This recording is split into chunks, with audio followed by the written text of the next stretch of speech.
ও কিছুই পাইনি, ওই শুধু ওই চাল কটা দেয়, আর কিছুই পাইনি। এই যে ঘরটা আর কিছুই পেলাম না, এই টিনের ঘর, এখন টিনের ঘর রয়েছে। আচ্ছা, ঘর পাচ্ছেন না কেন আপনারা? আমরা যে বিজেপি করি, হুম। বিজেপিকে ভোট দিই বলে ওই কারণের জন্য আমাদের দেয় না। বেকার ভাতা পাইনি, এই বয়স তো কম হয়নি, এখনো আমাদের বেঁচে বেঁচে সেই ওদের পয়সা করে দেয় না কিছু। আপনারা মানে বিরোধী দল বলে আপনাদের ভাতাও দেয় না? না, আপনার বয়স কত এখন?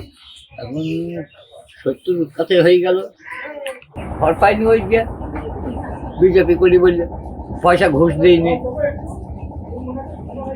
আপনারা কি চান? আমরা এখন সুরক্ষাটাই চাই, যে বিজেপি সরকার আসুক, সেখান থেকে দেখে আবার সুযোগ সুবিধা কিছু যদি পাওয়া যায়, সেই কারণ জন্য আমরা বিজেপি করি।